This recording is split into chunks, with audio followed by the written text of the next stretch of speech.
Hey, it's Kyle, and I'm going to start talking about homework 4. And we're going to start with part 1, in which we're going to show the NRTL activity coefficient model with Python loops, as well as INSUM and matrix vector multiplication. So let's dive into it. So this stuff up top is just some dictionaries from that Carlos made that we're going to be using in the process, and then as well as we're importing it here, and it's going to have like properties and coefficients we need, and then we have our libraries that we're going to be using. Alright, so here we go, let's get started. Alright, so first we're going to want to bring in the properties of the components we're going to have. So props, and we're going to be using methanol,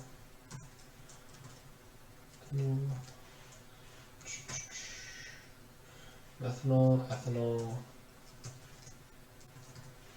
and water.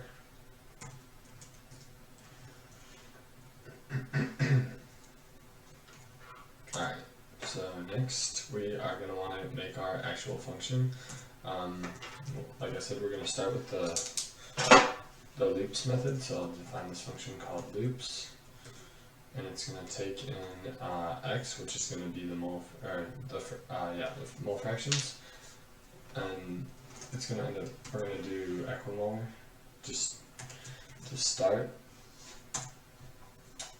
So loops takes in x, the mole fractions, and a temperature T, and now we're going to want to calculate tau and g, and then we're going to want to use the tau and g to calculate our activity coefficients with this relationship. So we're going to start calculating our tau, and tau is going to be equal to p dot NRTL underscore b divided by the temperature.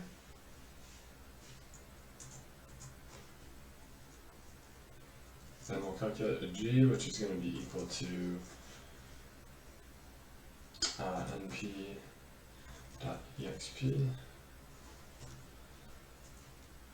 and then nrtl underscore alpha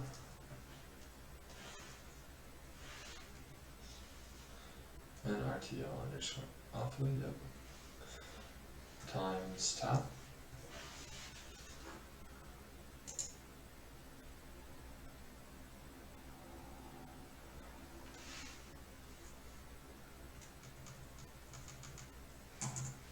And then we're going to want to get into our loops to actually do the relationship. So we'll have 4. And each loop is we're going to want to run for the size of our, like the number of components, so the size of x. So outside I'm actually going to I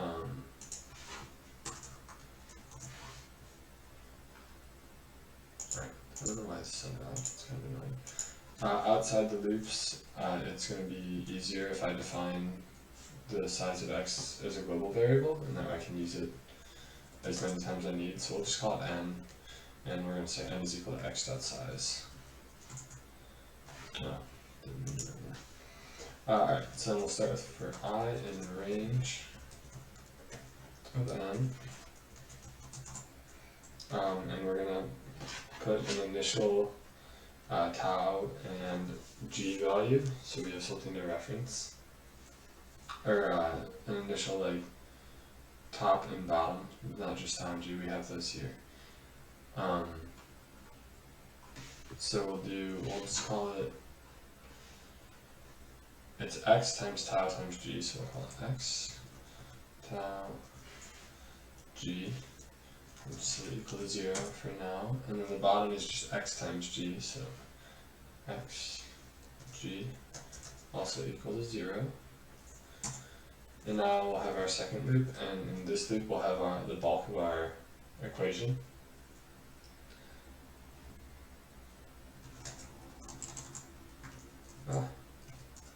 for j in range of that.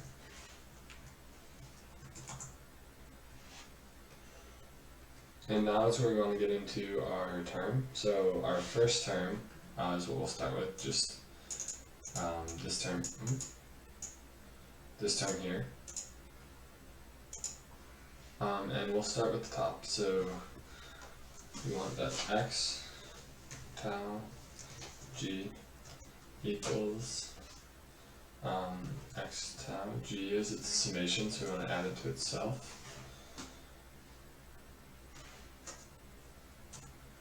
Plus x j times tau j comma I times g j comma I. And that should be it for our top term, and then our bottom term we can do in the same set of loops because it's referencing the same I component. And that one we will call xg. We're going to set it equal to xg. Set it equal to xg plus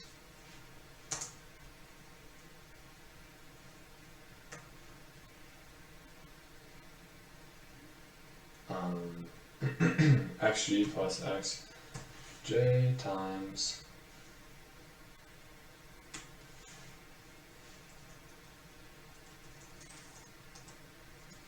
g j comma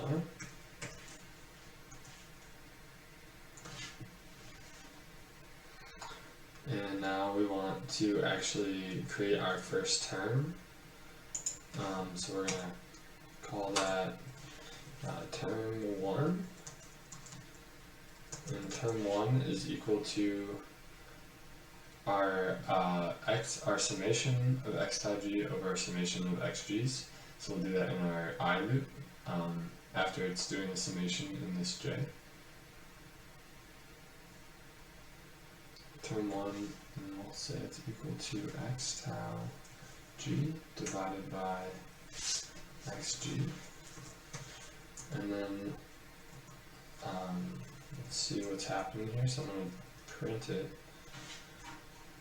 just so I can keep an eye on what's going on. Hopefully it's all working well.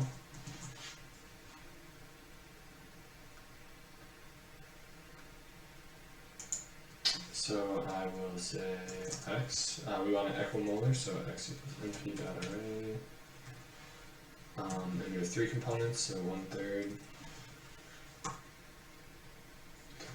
1/3, comma, 1/3. And then we want to call on loops x at 300 degrees Kelvin. Yeah, I don't know why, did I type that in wrong? NRTL underscore alpha.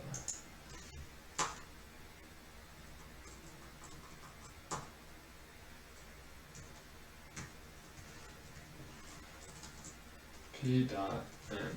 Oh, I didn't need to get rid of that. Underscore alpha.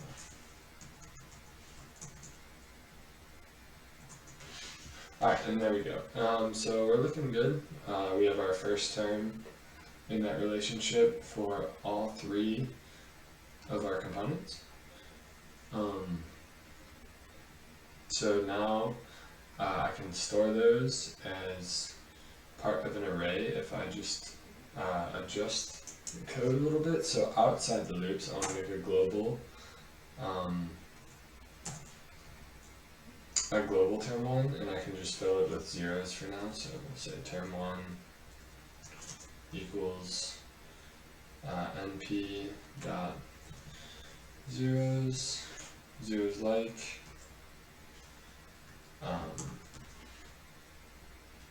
x.size. Or I think I can just x.size is a numerical value. I can just do x. And while I'm up here, I think I can do the same thing. This will come in handy later if I do it for xg, and I think I can do it for x tau g as well. But we'll see.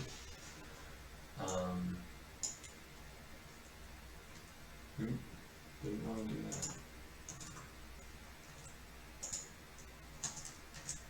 Alright, and now that I have x tau g and xg as global arrays too, I can come back here, and instead of doing x tau g equals x tau g plus this, I can just do a plus equals, and that does a addition to it itself. So plus equals.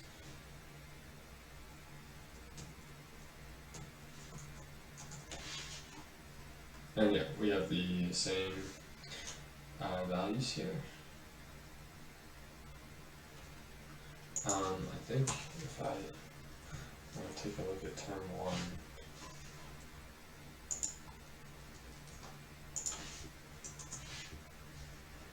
term 1's not done. Let me actually, just to see how we're doing return term 1.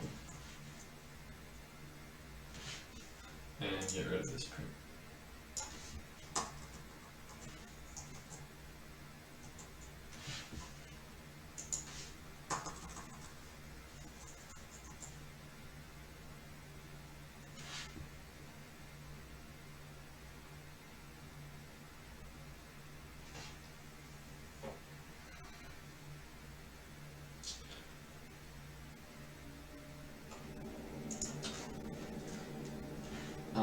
I need to make term 1 adding actually I need to make all 3, I believe.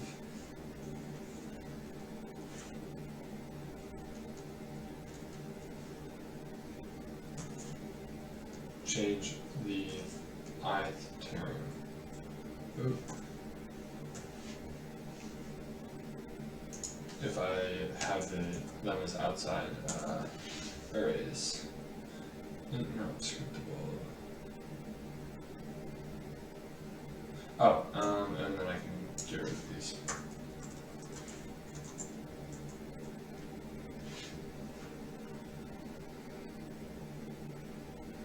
Alright, so that is an issue that I thought I might run into. I think this x tau g I might need to leave. As its own thing.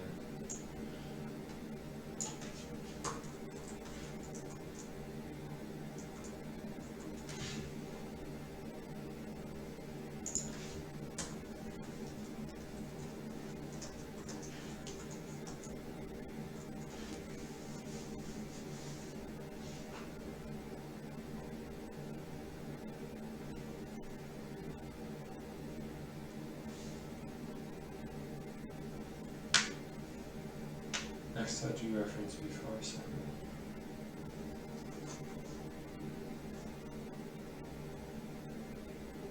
Shouldn't be.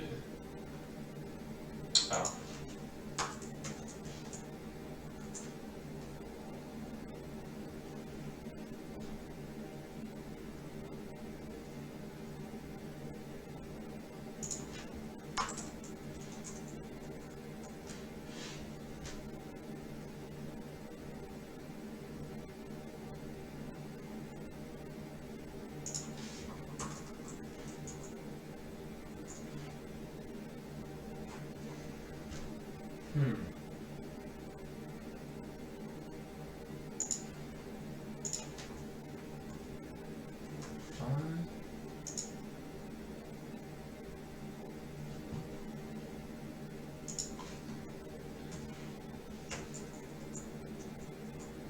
Alright, there we go, there we go. Oh, I might be able to, okay, we'll worry about this later. I might be able to make x tau g an array as well. But I think it's more important to have xg as the array. Alright, so looking good. I have term 1 is now an array with with the values for each component. So now we can move on to term 2.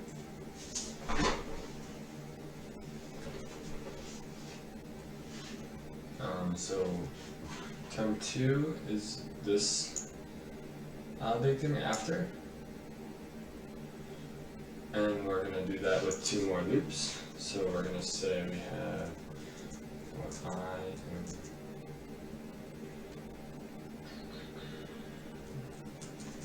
I in range of n as well.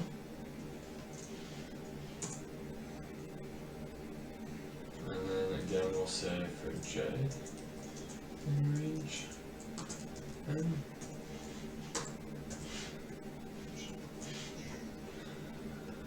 Alright, and then same thing, we're going to want to come up here and have a term 2 equal to np.0 is like x. That'll come in handy.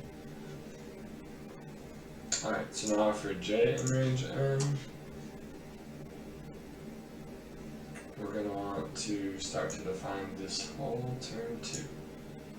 Alright, so this is why I wanted to have xg stored as an array. So this top term, xg, that term there is actually the same, or sorry, not the top term. The bottom term is actually going to be the same as our bottom term here if we take a look.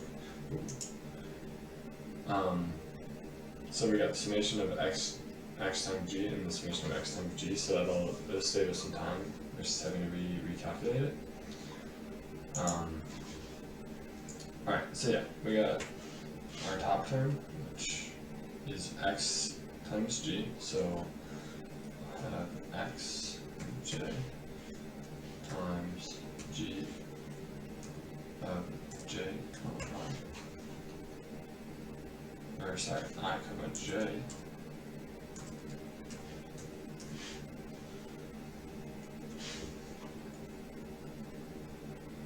and then that is divided by,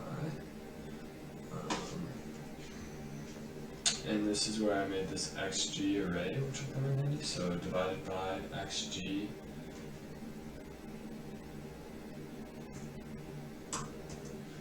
and we want to use the inner loop, so xg of j.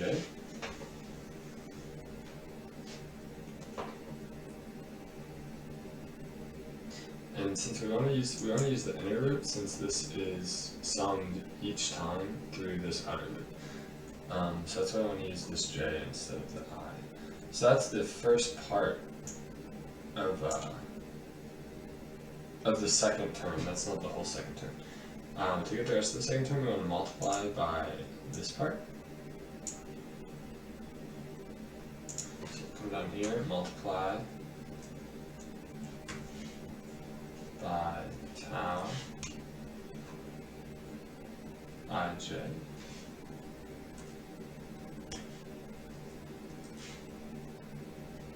and then subtract x times tau times g, which actually it's another situation. So if we take a look at this whole thing, it is the same as this term here, except instead of it's a few different n and k instead of j and k. So even though it's different summations, we can still use the term we already calculated here, because it's actually the same equation. So we can just do tau ij and then subtract, and again, since this is inside this full summation, we can subtract term 1, because that's the same as term 1, at the inner loop j. And then, let's see if I have my parentheses right, multiply. Alright, so this whole thing here is the same as this whole thing. And this I'm going to call term 2.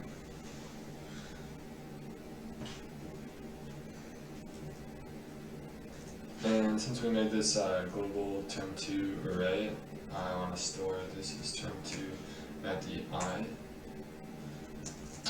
value array. And now we should have a matching array for term 2, just the same size as our term 1 array.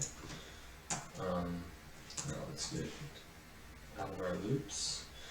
And we can return, since we have our term 1 and term 2, we can return our value here. And keep in mind that we have the natural log there, so I want to return np.exp to get the actual activity coefficients. And we want to return term 1 plus term 2. Wait, it is plus, right? Yeah, term 1 plus term 2.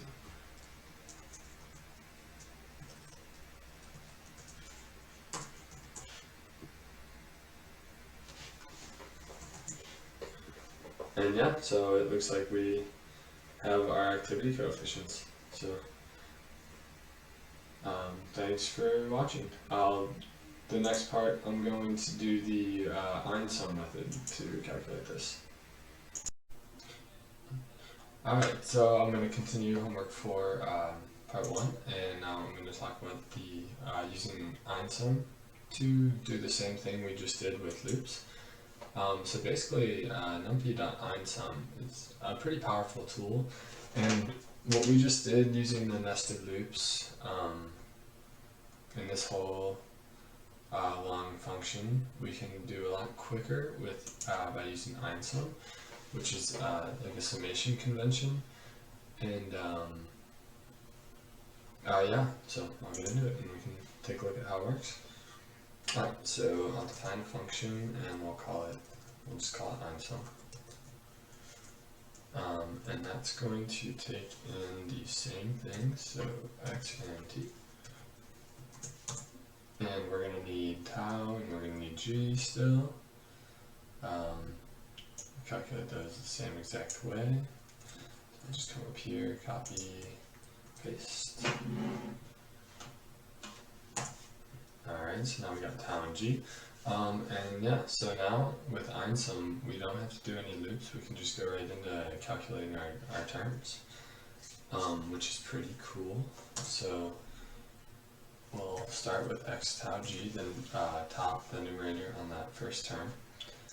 And basically, what einsum does, so we'll do np.einsum, is we break down our summation into 2 terms, and we say what indexes those terms are referencing. So our first one is like referencing j, so this x term is going to be j, and our first term will be the x. Our other 2 terms in this summation are tau and g, so we're going to combine those into one term of tau times g, and that term is along j and I, so ji. And after we're out of this summation, we're left with just the I, so we want to say that we're going to I. And yeah, so that's kind of describing how we want it to sum the terms we're going to feed it. Now we got to feed it the actual terms, so we're going to feed it x, and like I said, we're going to combine the tau and g into one term and call it tau times g. And yeah, there we have our numerator of our first term. So now we'll do the same thing in the denominator, or for the denominator, and we'll just call it the same thing we called it earlier, so xg. And we'll do the same process that I just described, so np.einsum. And this, in this picture here, we can see that it's xk and gki. Well, k and j are like the same thing, so we can just call it, our first term is referencing j, second term referencing ji, And same thing, we want to go to I, and this is going to be X and G. And now we're done with the first two components of our first term. So now we can do term 1 equals x tau g divided by xg.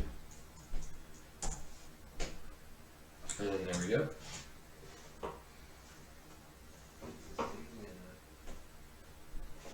So now we're going to move on to our second term.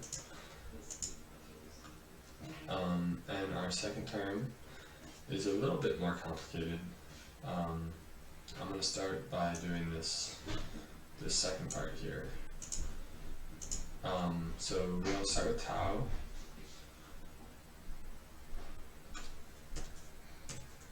And we want to subtract this term, and just like before, this is the same as our term 1, except now we need to specify how we want tau and this term are different dimensions, so we have to specify along what axis we want to subtract one. So we'll do minus term 1, and we have to specify that we want to do it like that.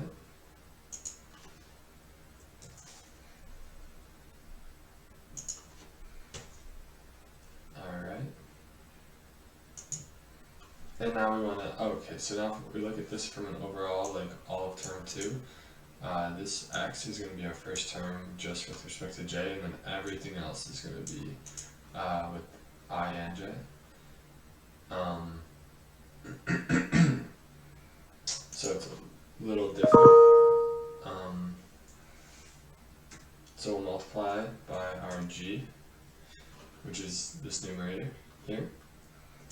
And then we will divide by our xg, which again we calculated up here, and we have to do the same thing we did with term 1 there. So we'll divide by xg and give it the proper axis that we want. So all the columns for both of term 1 and term xg. Term 1 and xg, sorry. Alright, and now, as I said, we're going to want this x to be independent. So this is kind of, this right here is addressing this gij over our xg term multiplied by our tau minus term 1. And now if we come back to the beginning, we can type out the einsum that we want. So einsum, and like I said, this x is going to be the only term referencing j, where the rest are referencing I and j. And once again, we want to end with term I. And now our first term in this einsum that we made is going to be x. So x, and our second term is going to be this whole thing that we just described. So should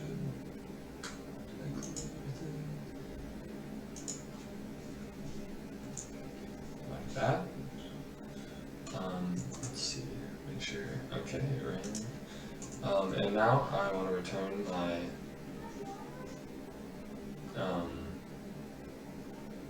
return my activity coefficients just like before. So I'm going to do e to the power of term 1 plus term 2, and it might help if I actually name this term 2. So now I'll come down here and I'll return np.exp, exp, not esp, exp, term 1 plus term 2. Alright, looks good, no errors. And now if we can compare, I think this is already ran, so we should have the same x. So now if I call on einsum, and I give it the same x we used for our loops method that we did first, and then 300 degrees, run it, name I is not defined.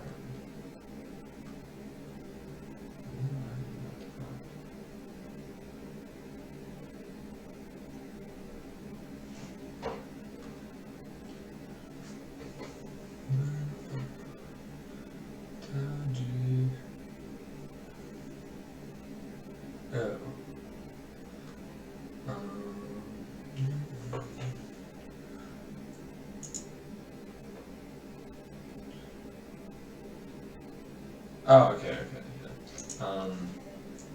I don't need those odds. I don't know why I put those there.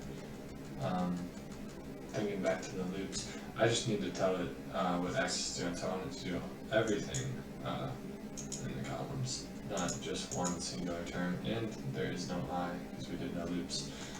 So now it should be good. There we go. So now it gives us back, same thing, an array of our activity coefficients, and if we come up and compare 0.9936, 1.144, and 1.61, 0.9936, 1.144, and 1.61, it looks like both methods are the same. So the next method we'll be looking at is going to be matrix vector multiplications. We'll be right back to do that as well. Hey, I'm going to talk about the last part in which we're going to use matrix vector multiplications and do the same thing we've done for Python loops and einsum. This method is pretty similar to the einsum method, but let's get going. So mvmult, taking the same thing, x and t, and once again we're going to need tau and g, so come back here and grab those. And basically what we want to do is matrix multiplication to imitate these terms. So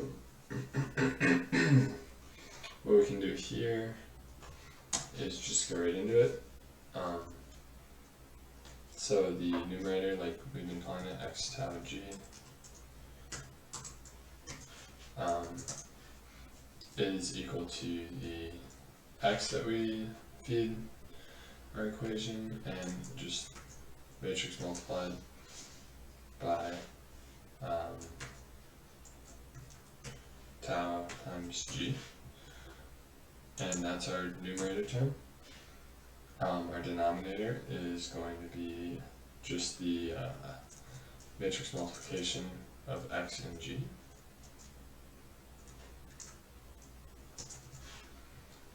One thing to be careful here is if x isn't fed the way we want it to, as a 1 by whatever array, it could mess with this function. So before we do anything, we're gonna reshape x. So we'll do x is equal to np dot reshape, or sorry, x is equal to x dot reshape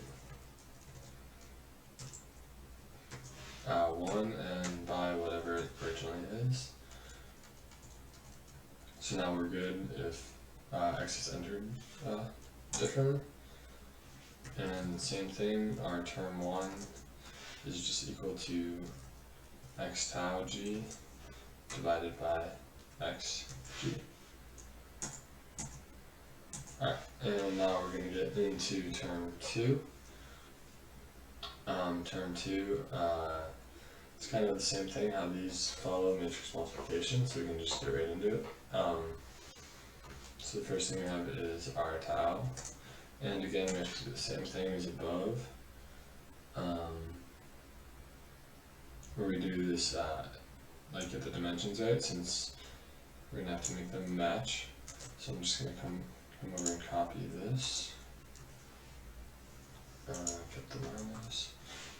So term 1, again, we'll be adding dimensions in the first as of rows and using all the columns, and same thing with xg. So we have that part of our second term. For the other part of our second term, it's going to be kind of similar, where this x is kind of kept separate as its own thing. So we're going to do multiply by g and divide by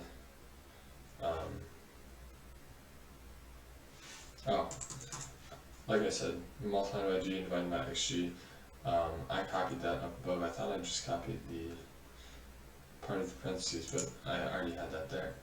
So we have multiplied by g and divided by xg, which gets that part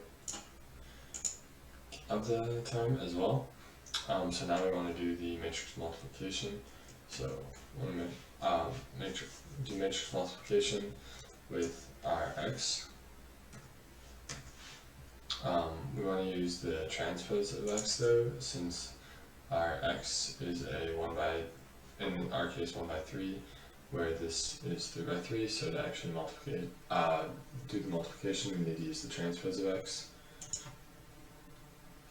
And then in order for our result to be a 1 by 3 array, we're going to want to squeeze this, so np.squeeze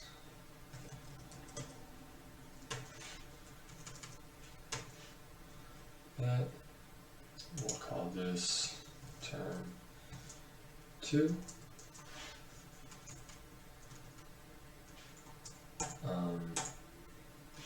And then we want to do the same thing, return term 1 plus term 2.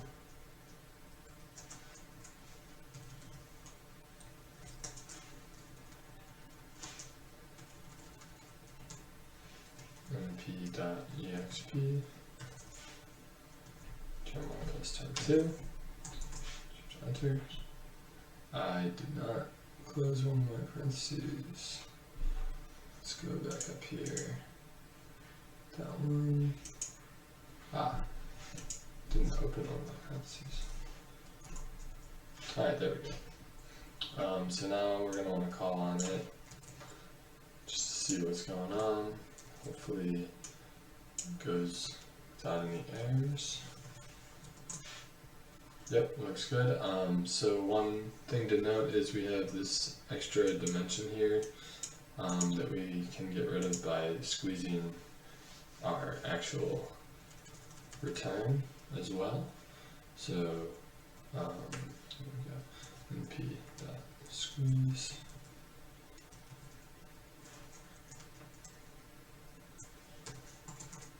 And now if we run it, there we go. We have the same exact coefficients that we calculated in both of the other two methods, 0.9936, 1.144, and 1.61. And it's going to be the same way doing it this way. So that's it. Thank you.